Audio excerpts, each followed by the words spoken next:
Shalom Bapak Ibu. Puji Tuhan. Semua dalam keadaan yang baik, amin. Puji Tuhan. Baik-baik Bapak Ibu.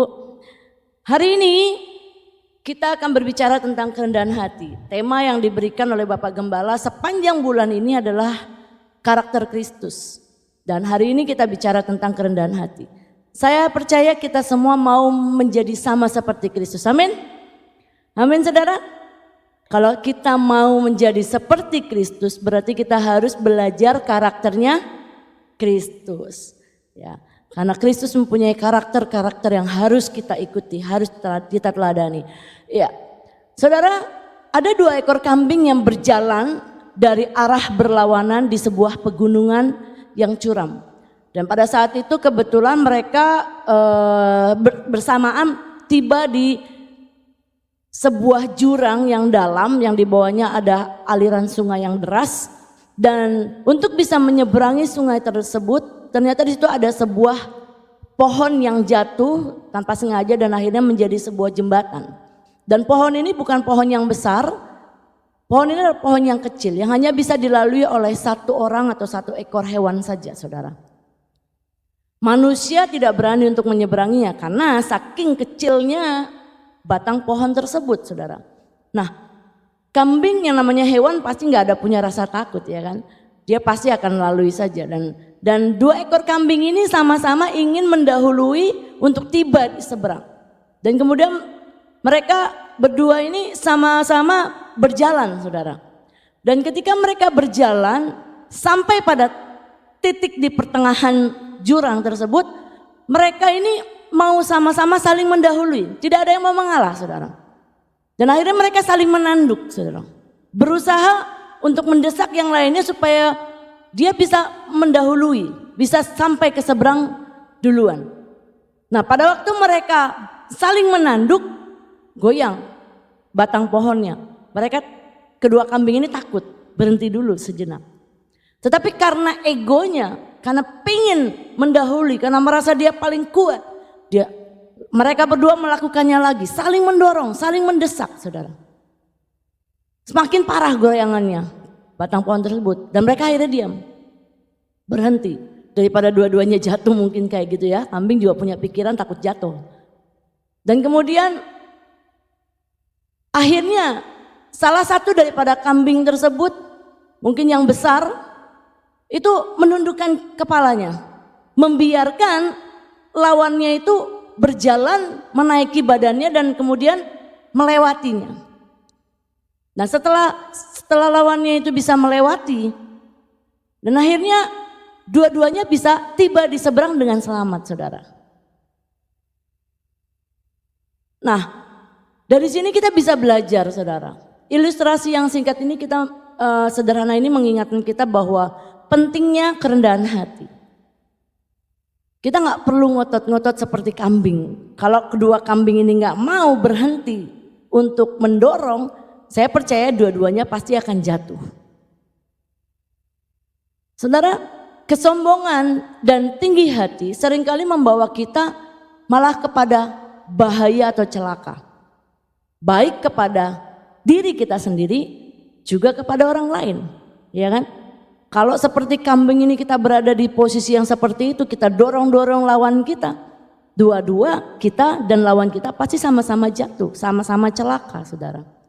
Nah, salah satu ciri orang yang hidup di dalam Kristus adalah kerendahan hati. Kita belajar hari ini karakter Kristus. Tuhan Yesus mencontohkan, meneladani kita kerendahan hatinya, saudara. Manusia itu rentan, saudara, untuk menjadi orang yang tinggi hati. Manusia itu sangat-sangat mudah untuk menjadi sombong. Karena itu banyak sekali firman Tuhan di dalam Alkitab yang bisa kita baca. Itu menunjukkan bagaimana kita harus memiliki kerendahan hati. Ada beberapa hal yang harus kita waspadai ketika ini terjadi dalam kehidupan kita. Karena ini sering sekali terjadi, saudara. Pada waktu kita sering dipuji oleh orang. Wah, kamu bagus, oh kamu cantik, oh kamu ganteng, oh kamu pintar, kamu apa. Nah, seringkali ketika kita terima banyak pujian, itu membuat kita tanpa sadar jadi sombong. Waktu kita dikenal oleh banyak orang, kemudian kita jadi naik derajat kita, merasa kita orang terkenal. Selebgram kalau kita tahu waktu dia belum banyak followersnya, waktu dia bikin konten hidupnya sederhana.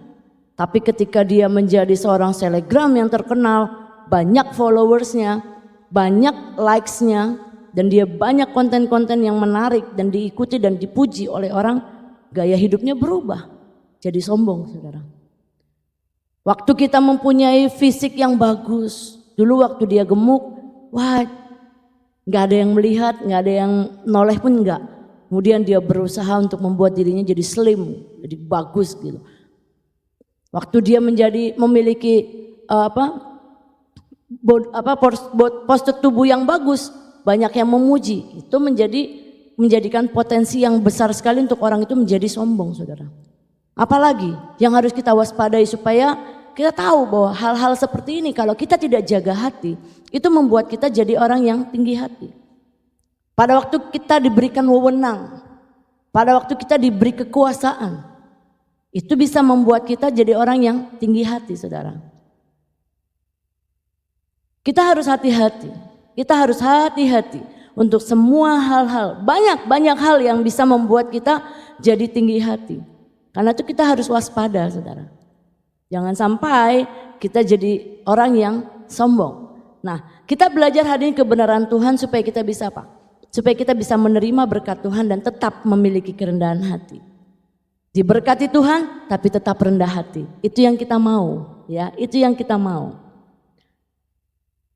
Bagi kita pasti lebih suka berteman dengan orang yang rendah hati, betul kan? Setiap kita di tempat ini, saya percaya semua orang lah gitu, pasti lebih suka menjalin hubungan bisnis, pertemanan dengan orang-orang yang rendah hati, benar kan? Kalau kita berteman dengan orang-orang yang tinggi hati, sering kali susah untuk diajak berkomunikasi. Orang-orang yang tinggi hati itu mereka sukar untuk diajak bekerja sama, betul kan? Saya percaya Bapak Ibu punya pengalaman-pengalaman seperti ini. Karena itu lebih suka untuk bekerja sama dengan orang-orang yang rendah hati. Nah, saudara, orang-orang yang tinggi hati kebanyakan itu dijauhi orang, ya kan? Tidak mau berteman dengan mereka karena mereka pingin didahului, pingin diperhatikan, ya kan? Pingin diutamakan seperti itu. Nah, kalau kita tahu kalau menjadi orang yang tinggi hati, menjadi orang yang sombong itu pasti akan dijauhkan orang. Maka kita harus belajar untuk menjadi pribadi yang rendah hati. Nah, hari ini puji Tuhan kita diberi tema untuk belajar untuk memiliki karakter Kristus. Karena ini penting sekali bagi kita semua untuk memiliki karakter yang benar, karakter yang serupa seperti Kristus. Salah satunya adalah kerendahan hati. Karena memang kerendahan hati ini sangat sukar untuk kita lakukan. Sangat sukar untuk kita praktekkan. Tidak mudah untuk kita praktekkan. Nah, kerendahan hati bukan hanya saja dijauhi oleh orang lain, tapi juga tidak dikenan oleh Tuhan, saudara. Kalau kita menjadi orang yang sombong, kita pasti akan bermasalah dengan Tuhan. Kenapa? Karena Tuhan tidak suka dengan orang-orang yang congkak. Tuhan tidak suka dengan orang-orang yang tinggi hati. Tuhan suka dengan orang-orang yang rendah hati. Ada banyak firman yang menjelaskan bagaimana kalau orang yang rendah hati mendapatkan banyak sekali keuntungan. Ada banyak anugerah yang diberikan kepada kita kalau kita rendah hati, saudara. Tuhan tidak suka dengan orang-orang yang tinggi hati. Dan salah satu ayat yang menjadi dasar kenapa kita harus menjadi orang yang rendah hati. Di dalam Mazmur 149 ayat yang keempat dikatakan, sebab Tuhan berkenan kepada umatnya. Tuhan berkenan kepada umatnya, umat yang bagaimana, saudara? Dikatakan ia memahkotai orang-orang yang rendah hati dengan keselamatan. Tuhan sangat berkenan kepada umat-umatnya yang rendah hati. Dan dia memahkotai orang-orang yang rendah hati itu dengan keselamatan. Keselamatan yang disebutkan dalam ayat ini merupakan sebuah anugerah yang terbesar yang bisa kita peroleh. Keselamatan yang dimaksudkan adalah di sini adalah keselamatan bagaimana kita menjalani hidup kita waktu kita ada di dunia ini. Jadi keselamatan yang kita terima untuk kita bisa masuk surga itu beda hal. Kita yang percaya Yesus kita pasti masuk surga, kita selamat. Tetapi bagaimana kita bisa menjalani hidup kita di dunia ini dengan selamat? Salah satunya adalah belajar untuk punya kerendahan hati, saudara. Pada waktu kita pada waktu kita hidup dengan kerendahan hati, maka kita akan memperoleh keselamatan di dalam dunia ini. Kita akan memperoleh kesejahteraan. Hidup kita diberkati Tuhan. Kita mendapatkan pembebasan, saudara. Kita akan mengalami kemenangan demi kemenangan dalam kehidupan kita. Kita akan selalu senantiasa mendapatkan pertolongan daripada Tuhan. Bukankah ini yang dirindukan oleh setiap orang percaya? Amin. Kita hidup di dunia mendapatkan banyak pertolongan daripada Tuhan. Amin. Karena itu kalau kita mau menerima keselamatan, maka kita harus siap menjadi pribadi yang rendah hati. Amin, saudara. Amin. Nah, sikap rendah hati seperti apa yang bisa kita lakukan dalam kehidupan kita? Di dalam kita membangun hubungan dengan keluarga kita, di dalam kita berteman dengan orang-orang, dengan sahabat-sahabat kita, dengan di dalam komunitas kita, bahkan di dalam pekerjaan kita. Ada dua hal yang saya mau ungkapkan di sini. Sikap yang membutuhkan yang membutuhkan kemauan dari kita untuk bisa kita menjadi orang yang rendah hati, saudara. Waktu kita melakukan hal ini, maka kita akan bisa menjadi pribadi yang rendah hati. Yang pertama itu adalah keberanian untuk mengakui kesalahan. Wah, siapa dari sini di tempat ini yang siap untuk berani mengakui kesalahan? Itu gak gampang loh, saudara. Mengakui kelemahan kita, mengakui kesalahan kita itu tidak mudah. Karena kalau kita mau mengakui kesalahan, itu berarti harus menaruh rasa gengsi kita, menaruh harga diri kita di bawah. Kalau orang yang tidak mau mengakui kesalahan karena dia merasa aku orangnya tidak bisa disalahkan. Walaupun saya salah tapi saya pasti ada benarnya, bla bla bla bla bla bla bla bla bla. Seringkali banyak orang seperti itu kan. Ya, mungkin tanpa sadar saya juga seperti itu. Kan? Merasa diri benar. Kalau aku mengakui kesalahan, gengsiku turun nih. Aku nggak mau disepelekan karena saya melakukan kesalahan tuh saya mengakui kesalahan tersebut nanti saya disepelekan orang. Nah, ini berat untuk kita lakukan sebenarnya. Tetapi ini adalah hal yang sebenarnya yang dasar yang Tuhan ajarkan dalam kehidupan kita. Di dalam 1 Yohanes 1 ayat yang ke-9 Tuhan mengajarkan bagaimana kita harus belajar untuk mengakui, saudara, kesalahan kita di hadapan Tuhan. 1 Yohanes 1 ayat yang ke-9 dikatakan jika kita mengaku dosa kita maka ia adalah setia dan adil sehingga ia Tuhan akan mengampuni segala dosa kita dan menyucikan kita dari segala kejahatan. Tuhan mengajarkan kita untuk kita mau mengakui dosa kita di hadapan Tuhan. Pada waktu kita terbiasa untuk melakukan pengakuan di hadapan Tuhan, ini yang Tuhan inginkan. Kita mulai terbiasa untuk mengakui kesalahan kita di hadapan Tuhan. Dan ketika kita terbiasa untuk mengakui kesalahan-kesalahan di hadapan Tuhan, maka kita juga akan terbiasa juga untuk mengakui kesalahan kita di hadapan manusia. Karena enggak gampang. Kalau kita minta maaf sama Tuhan tuh mudah ya. Pasti mudah gitu kan. Pasti akan mendapatkan pengampunan. Tuhan itu enggak pernah ngejudge kita soalnya. Waktu kita melakukan kesalahan kita minta ampun sama Tuhan, Tuhan akan mengampuni kita. Tapi kalau kita mengakui kesalahan kita kepada orang lain, seringkali buntutnya panjang gitu kan. Ini yang kadang-kadang kita nggak mau terima itu gitu kan. Nanti disepelekan dan lain sebagainya seperti itu. Tapi ini yang mau Tuhan mau supaya kita bisa melakukan hal ini, saudara. Untuk melatih kerendahan hati kita, tujuannya Tuhan. Waktu kita mengakui kesalahan kita di hadapan orang lain, sesama kita. Nah, di dalam kehidupan sehari-hari kita, ketika kita tidak mau membiasakan diri untuk memiliki sikap rendah hati dalam mengakui kesalahan kita, maka sebenarnya kita sedang meningkatkan potensi konflik yang lebih besar.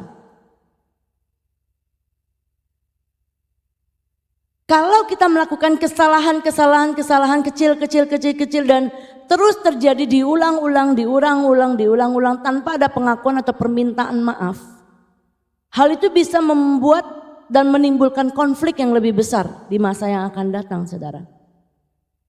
Kesalahan kecil yang tidak kita akui dan tidak kita perbaiki, itu bisa menjadi bom waktu yang bisa meledak sewaktu-waktu, ya kan? Dan ketika konflik itu sudah besar dan jadi bom waktu dan itu meledak, itu sangat susah untuk diselesaikan sebenarnya. Waktu kita tidak mau belajar untuk mengakui kesalahan kita, itu bisa merusak kepercayaan, saudara. Sikap meremehkan kesalahan kecil itu bisa merusak kepercayaan.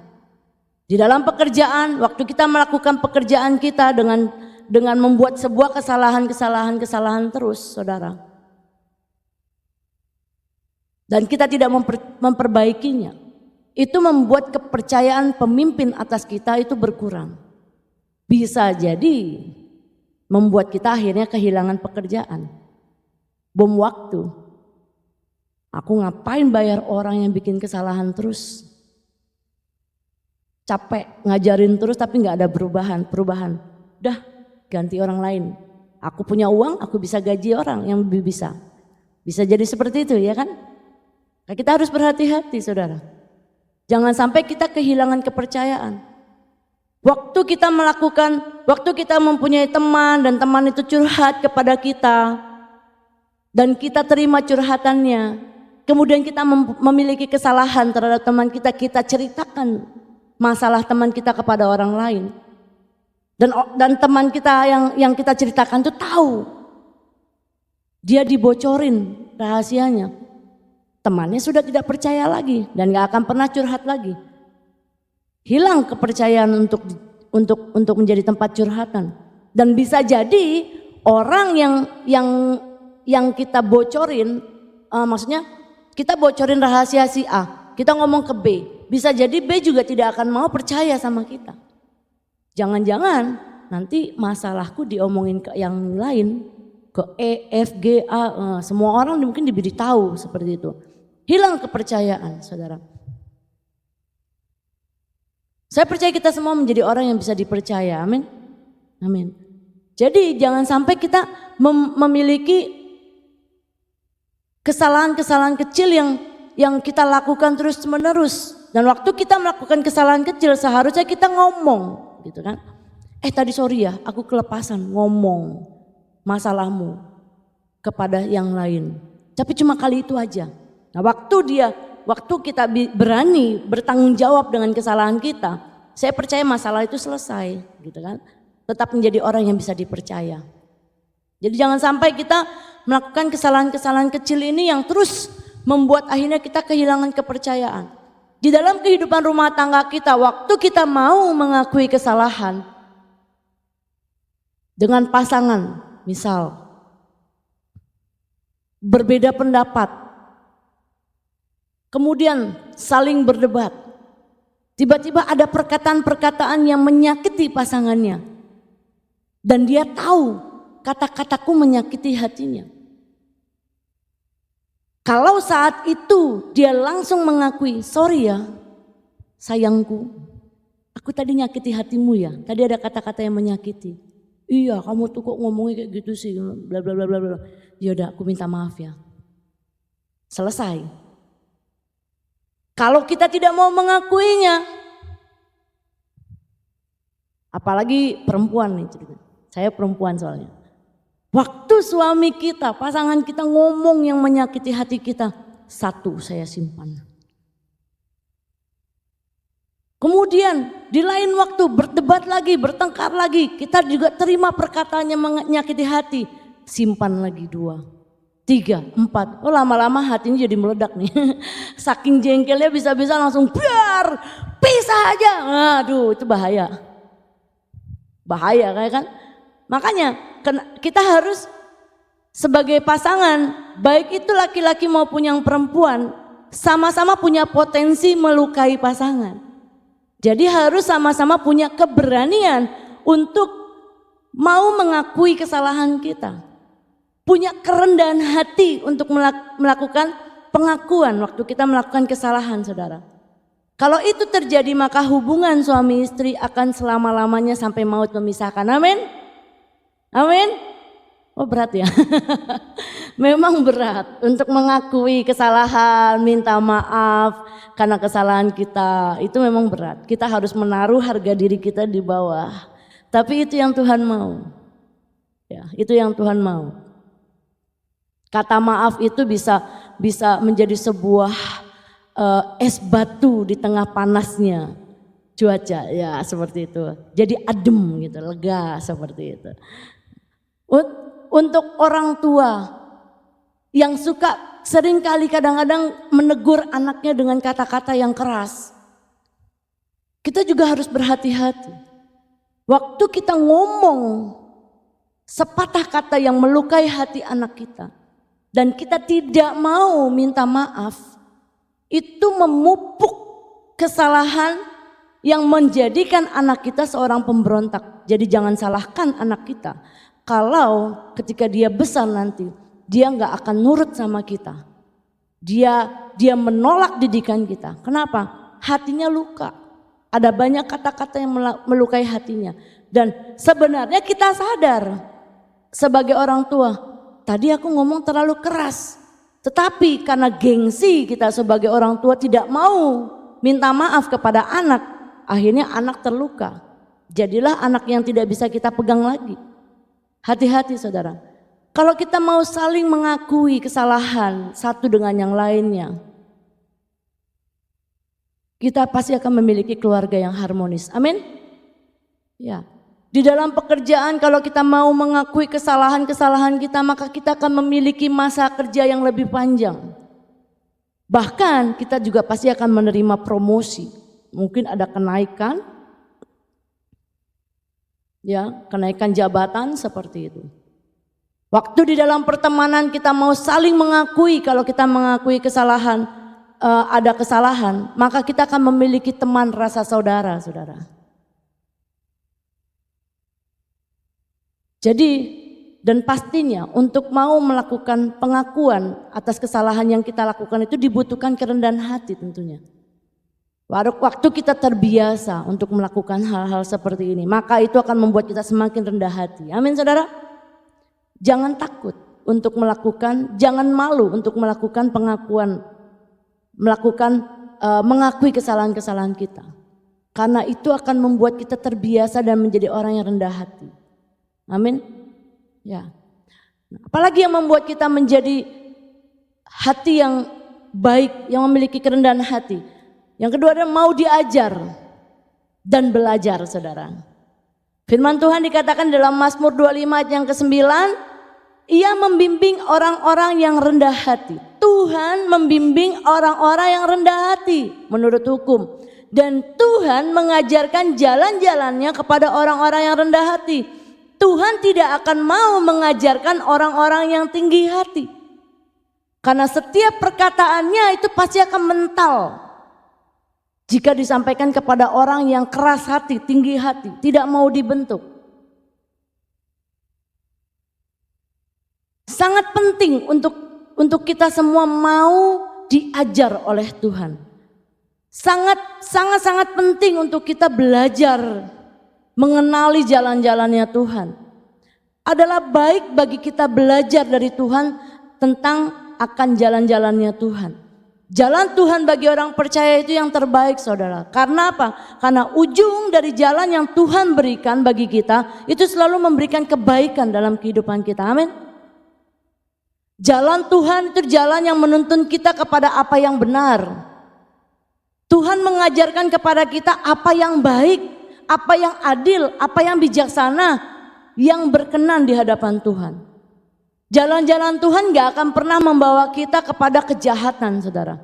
Tuhan gak pernah mengajarkan kejahatan kepada kita. Tuhan tidak pernah memerintahkan kepada kita untuk melakukan hal-hal yang bisa merugikan kita, juga merugikan orang lain. yang melukai kita, yang melukai sesama kita. Tidak pernah. Tuhan tidak pernah mengajarkan kita untuk saling melukai, benar kan? Yang Tuhan ajarkan kepada kita untuk saling mengasihi, saling menghormati, saling mendahului memberi salam. Itu yang Tuhan ajarkan. Justru kalau kita tidak berjalan di jalannya Tuhan, kalau kita tidak belajar jalan-jalannya Tuhan, tidak mau diajar oleh Tuhan, tidak mau belajar akan ketetapan Tuhan, sebenarnya kita sedang melangkah di dalam kejahatan, saudara. Satu-satunya jalan agar kita tidak menyimpang pada hal-hal yang jahat, yang membuat kita berdosa, bersalah di hadapan Tuhan, yaitu kita kenali, kita melangkah di jalan-jalannya Tuhan, saudara. Mengenali jalan-jalan Tuhan itu adalah panggilan kita sebagai orang percaya. Kita harus kenal jalannya Tuhan. Kalau kita nggak kenal jalannya Tuhan, kalau kita tidak mau belajar akan kehendak Tuhan, kita tidak akan bisa melihat dengan jelas batasan perintah Tuhan. Untuk mau terima apa yang Tuhan ajarkan butuh kerendahan hati. Karena untuk mengikuti perintah Tuhan itu dibutuhkan kerendahan hati. Ada banyak hal yang Tuhan ajarkan kepada kita yang harus kita lakukan, itu butuh yang namanya kerendahan hati. Waktu Tuhan ajarkan harus mengampuni. Waduh, dia bersalah sama saya, masa saya yang harus duluan mengampuni? Tapi itu dibutuhkan kerendahan hati untuk bisa mau mengampuni, ya kan? Ada banyak orang yang sukar untuk mengampuni kepada orang yang bersalah kepada kita. Susah. Wah, dia anak yang durhaka sama saya, ngapain saya ngampuni dia? Padahal itu yang Tuhan mau. Dan itu butuh yang namanya kerendahan hati. Oh ya, aku mau Tuhan. Kalau Tuhan suruh saya mengampuni, oke, saya mau mengampuni.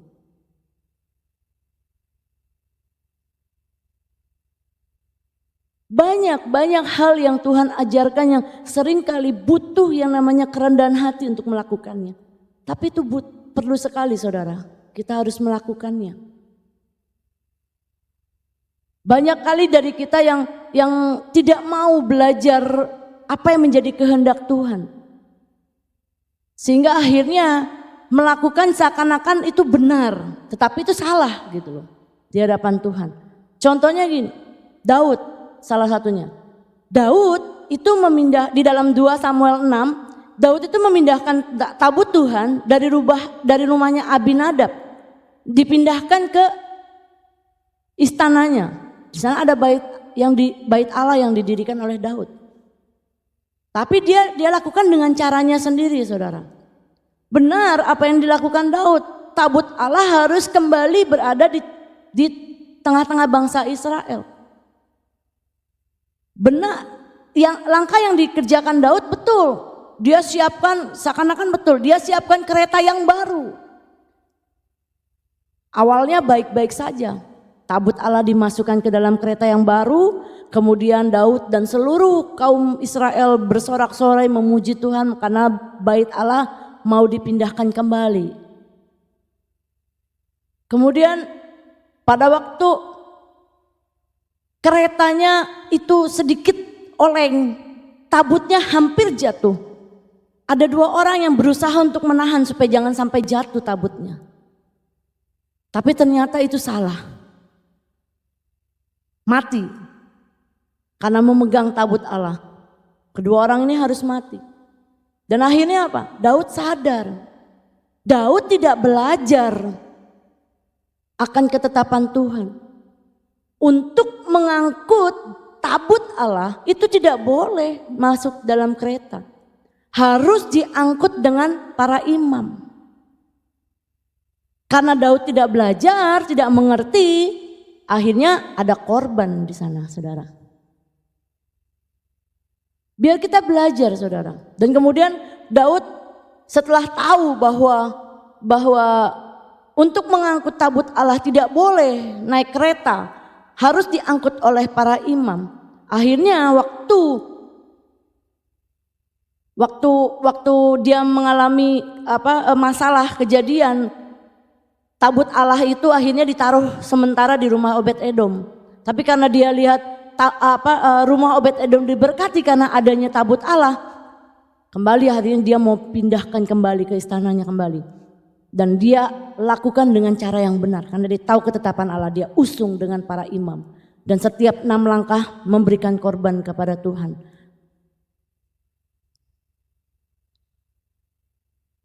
Saudara, kita harus belajar untuk mengerti ketetapan Tuhan. Dan kita butuh yang namanya kerendahan hati, saudara. Belajar apa yang menjadi ketetapannya Tuhan. Butuh kerendahan hati untuk melakukannya, saudara. Ia membimbing orang-orang yang rendah hati menurut hukum dan ia mengajarkan jalan-jalannya kepada orang-orang yang rendah hati. Kita butuh, saudara, yang namanya pimpinan Tuhan. Kita butuh yang namanya ketetapan Tuhan dalam kehidupan kita. Hanya orang-orang yang rendah hati yang mau terus memperbaiki diri sendiri, membenahi diri sendiri. Dari hari ke hari menjadi lebih baik. Tuhan itu, saudara, dia siap, dia mau, dia rela hati, saudara, untuk ngajarin kita, untuk memberitahukan jalan-jalannya. Tinggal kita siap, mau enggak kita diajari, mau enggak kita melakukannya, dan itu butuh kerendahan hati.